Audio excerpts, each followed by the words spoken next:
토요 묵상 말씀은 에스라 1장 1절에서 11절입니다. 바사왕 고레스 원년에 여호와께서 예레미야의 입을 통하여 하신 말씀을 이루게 하시려고 바사왕 고레스의 마음을 감동시키심에 그가 온 나라에 공포도 하고 조서도 내려 이르되 바사왕 고레스는 말하노니 하늘의 하나님 여호와께서 세상 모든 나라를 내게 주셨고 나에게 명령하사 유다 예루살렘의 성전을 건축하라 하셨나니 이스라엘의 하나님은 참 신이시라. 너희 중에 그의 백성 된 자는 다 유다 예루살렘으로 올라가서 이스라엘의 하나님 여호와의 성전을 건축하라. 그는 예루살렘에 계신 하나님이시라. 그 남아있는 백성이 어느 곳에 머물러 살든지 그곳 사람들이 마땅히 은과 금과 그 밖의 물건과 짐승으로 도와주고 그 외에도 예루살렘에 세울 하나님의 성전을 위하여 예물을 기쁘게 드릴지니라 하였더라. 이에 유다와 베냐민 족장들과 제사장들과 레위 사람들과 그 마음이 하나님께 감동을 받고 올라가서 예루살렘의 여호와의 성전을 건축하고자 하는 자가 다 일어나니 그 사면 사람들이 은그릇과 금과 물품들과 짐승과 보물로 돕고 그 외에도 예물을 기쁘게 드렸더라. 고레스 왕이 또 여호와의 성전 그릇을 꺼내니 옛적에 느부갓네살이 예루살렘에서 옮겨다가 자기 신들의 신당에 두었던 것이라. 바사왕 고레스가 창고지기 미드르닷에게 명령하여 그 그릇들을 꺼내어 세어서 유다 총독 세스바살에게 넘겨주니 그 수는 금접시가 30개요 은접시가 1000개요 칼이 29개요 금 대접이 30개요 그보다 못한 은 대접이 410개요 그 밖의 그릇이 1000개이니 금 은그릇이 모두 5400개라. 사로잡힌 자를 바벨론에서 예루살렘으로 데리고 갈 때에 세스바살이 그 그릇들을 다 가지고 갔더라. 아멘.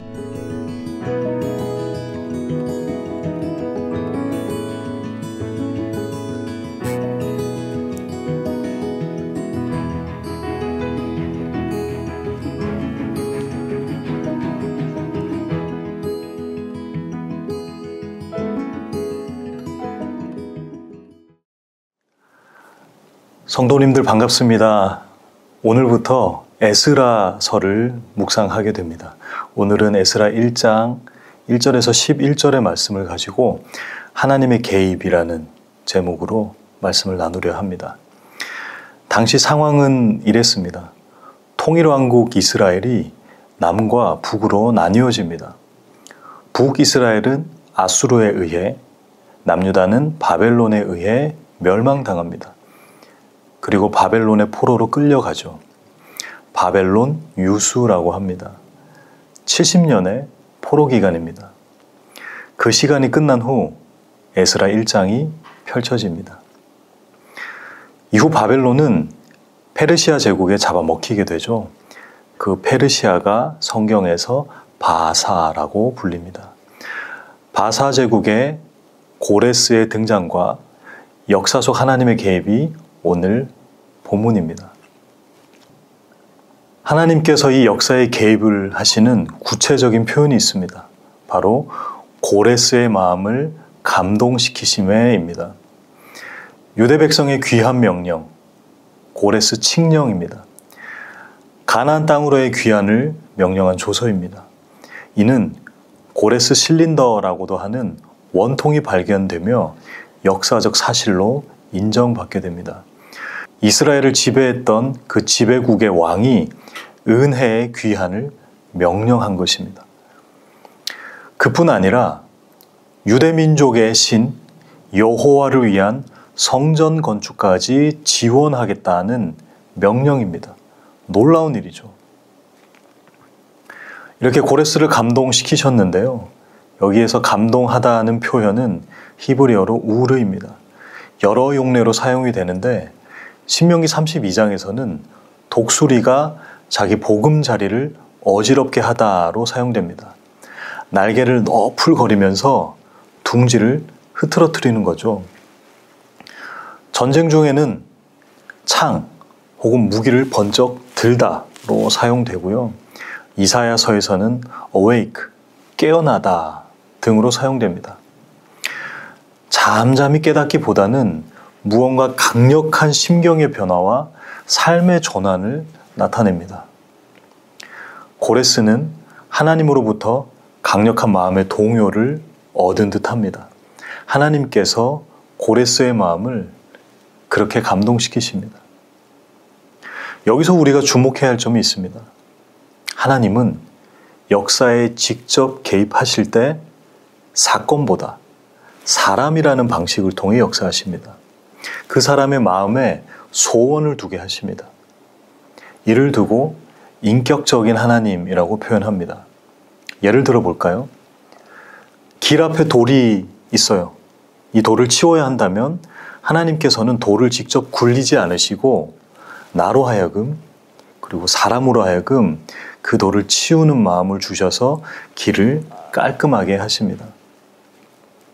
그렇다면 하나님께서 역사에 그리고 우리 삶의 서사에 적극 참여하심을 믿는다면 우리는 하나님께 감동받은 사람이어야 한다는 것입니다. 마음의 잔잔함, 고요함을 즐길 수는 있습니다. 하지만 복음 앞에 조금도 내 마음의 파도가 일렁이지 않는다면 어쩌면 내 삶 속 하나님의 역사하심, 개입하심이 없다는 반증입니다. 주님의 역사하심을 억누르고 제어하고 잔잔하다 못해 안일하게 살아가고 있는 우리의 모습은 아닌지 되돌아봐야 합니다. 주님, 내 삶 속에 개입해 주세요. 내 마음을 감동해 주세요. 고백하시는 저와 여러분 되시기를 주님의 이름으로 축원드립니다. 고레스라는 인물에 대해 조금 더 들여다보도록 하겠습니다. 고레스라는 캐릭터는 참 재밌어요. 하나님께서 고레스의 마음을 감동시키셨죠. 그런데 고레스는 적국의 왕입니다. 그 왕이 하나님을 섬기는 듯한 표현도 2절과 3절에 등장하는 거죠. 하늘의 하나님 여호와께서 세상 모든 나라를 내게 주셨고 이스라엘의 하나님은 참 신이시라. 마치 신앙 고백하는 듯 보입니다. 그리고 이사야 44장, 45장에서는 하나님께서 고레스에게 나의 목자, 나의 기름 부음 받은 자라고까지 표현하십니다. 과연 고레스를 우리는 어떻게 봐야 할까요? 본문 3절에서 답을 찾을 수 있습니다. 3절입니다. 이스라엘의 하나님은 참 신이시라. 너희 중에 그의 백성된 자는 다 유다 예루살렘으로 돌아가서 이스라엘의 하나님 여호와의 성전을 건축하라. 여기까지는 괜찮아요. 그런데 뒷구절에서 고레스의 중심을 알 수가 있어요. 속내가 드러납니다. 그 후반절인데요. 그는 예루살렘에 계신 하나님이시라. 하나님을 바로 아는 것, 하나님을 사랑하는 자들만이 할 수 있는 일입니다. 어느 한 대상을 오해하고 그 오해를 바로잡지 않고 내 생각대로 재단하는 것은 그 대상을 사랑하는 것이 아닙니다. 우리는 하나님을 바로 알아야 비로소 하나님을 사랑할 수 있다 고백할 수 있습니다. 조금 전 인격적 하나님에 대해 이야기를 나눴죠. 하나님은 인격적이십니다. 그리고 1절에 예레미야의 입을 통하여 하신 말씀을 이루게 하시려고 고레스의 마음을 감동시키셨다고 합니다. 언약의 신실하신 하나님이시죠.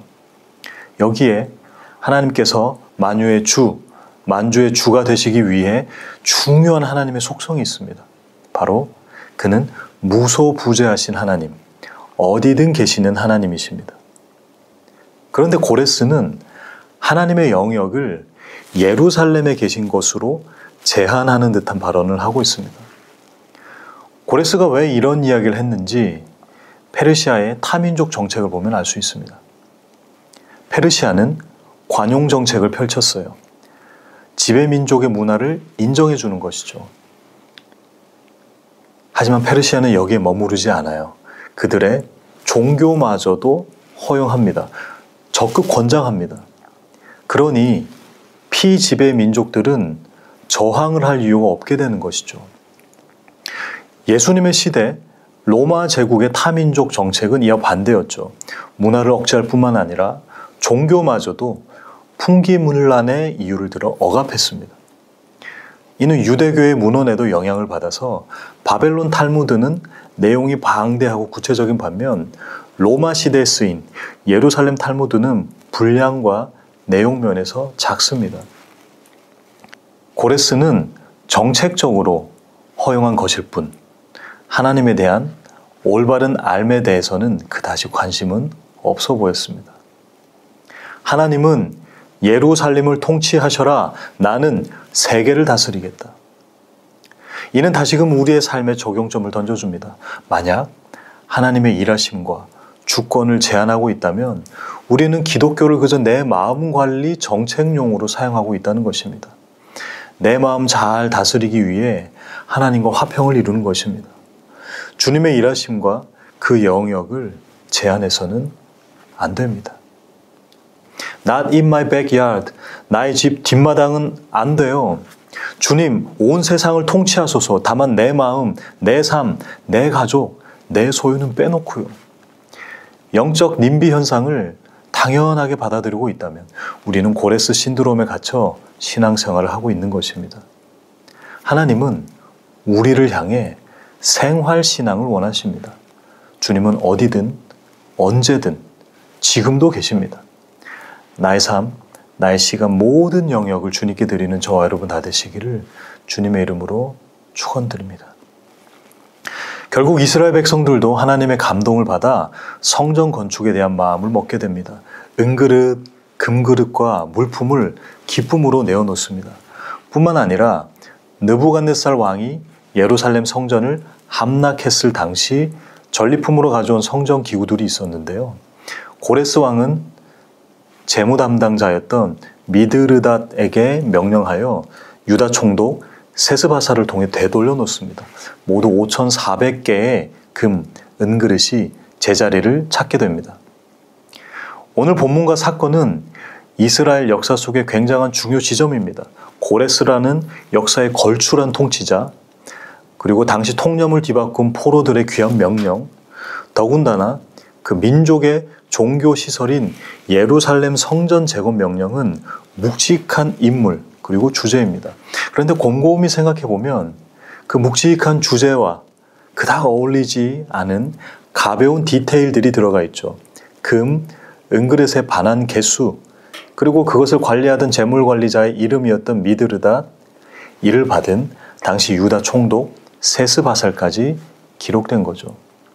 100번 양보해서 사람의 관점에서 성전 기물들이 중요할 수 있지만 하나님의 입장에서는 이것들이 중요할까요? 주님이 원하시는 것은 금, 은 그릇이 아니라 포로 귀환을 앞둔 이스라엘 백성 자체였겠죠. 디모데후서 2장 20절 21절에서는 이렇게 이야기합니다.